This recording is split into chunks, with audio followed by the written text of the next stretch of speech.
இன்றைக்கி ரொம்பவே ஹெல்த்தியான ரெசிபி தான் பார்க்க போகிறோம். Welcome to Lachu's கைமணம்.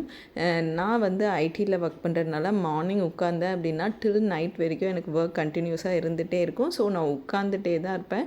Most of the IT ப்ரொஃபஷனல்ஸ்க்கு பார்த்திங்கன்னா இந்த இஷ்யூ இருக்கும்.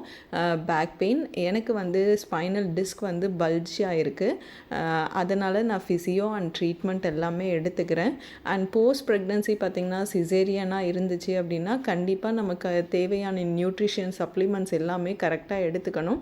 அப்படி எடுக்கலை நம்ம ஒர்க் பண்ணுறோம் அப்படின்னா கண்டிப்பாக ஹெல்த் டிட்டோரியேட் ஆகும். அண்ட் நம்மளோட கான்சன்ட்ரேஷன் ஃபுல்லாகவே போஸ்ட் ப்ரெக்னென்சியில் வந்து குழந்த மேலே தான் இருக்கும். தேர் ஆஃப்டர் நம்ம ஒர்க்கு வீட்டு வேலை அப்படின்னு சொல்லிட்டு நம்ம ரொம்பவே பிஸி ஆகிடுவோம்.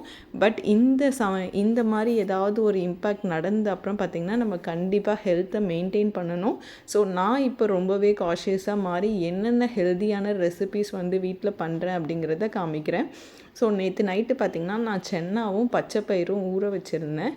அந்த ஊற வச்ச சென்னாவையும் பச்சை பயிரையும் பார்த்திங்கன்னா குக்கரில் வந்து ஒரு 3 விசில் விட்டு எடுத்துட்டு அது கூட ஒரு 3 பல் பூண்டு, கொஞ்சம் இஞ்சி, சோம்பு ஆட் பண்ணி நல்லா நான் அரைச்சிட்டேன். அரைச்சிட்ட அப்புறம் பார்த்திங்கன்னா வெங்காயம், கருவேப்பிலை, கொத்தமல்லி போட்டு நல்லா நீங்கள் பிசைஞ்சிக்கோங்க. பிசைஞ்சிட்டு லைட்டாக கையில் எண்ணெய் தடவி இந்த மாதிரி கட்லெட் மாதிரி செஞ்சு கொடுங்க. இந்த மாதிரி கட்லெட் எதுக்காக செய்கிறேன் அப்படின்னா பாப்பாவுக்கு கொஞ்சம் டிசைனாக இருந்தால் சாப்பிட்ருவான்ட்டு. நம்மளை அண்ட் மாதிரி பெரியவங்களுக்கு பார்த்திங்கன்னா அடை மாதிரியும் தட்டி சாப்பிட்லாம். சைட் டிஷ்க்கு வந்து கொத்தமல்லி சட்னி, புதினா சட்னி வச்சுக்கிட்டிங்கன்னா ரொம்ப அற்புதமாக இருக்கும். அண்ட் இதுக்கு வந்து உருளைக்கிழங்கு அதெல்லாம் ஆட் பண்ணவே தேவையில்லைங்க. நீங்கள் நார்மலாக வெறும் 2 பருப்பையுமே அரைச்சி அதையே தட்டினீங்க அப்படின்னா உங்களுக்கு அடை சூப்பராக வந்துடும். கொஞ்சம் சிம்மிலே வச்சு வேக விட்டீங்க அப்படின்னா இன்னும் நல்ல டேஸ்டியாக வரும். செய்துட்டு ஒரு 5-6 மினிட்ஸ் கழித்து சர்வ் பண்ணிங்க அப்படின்னா உங்களுக்கு கட்லெட் கன்சிஸ்டன்சி கரெக்டாக வந்துடும். அண்ட் சாஃப்டாகவும் இருக்கும். மேலே லேயர் வந்து உங்களுக்கு நல்லா கிறிஸ்பியாகவும் இருக்கும்.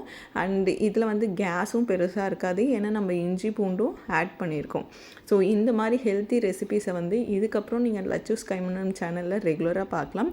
அண்ட் என்னோடய பேக் பெயினுக்கு நான் என்னென்ன ரெசிபி என்னோடய டாக்டர்ஸ் என்ன அட்வைஸ் பண்ணுறாங்களோ அந்த பேசிஸில் வந்து நான் உங்களுக்கு ரெசிபீஸ் அப்லோட் பண்ணுறேன்.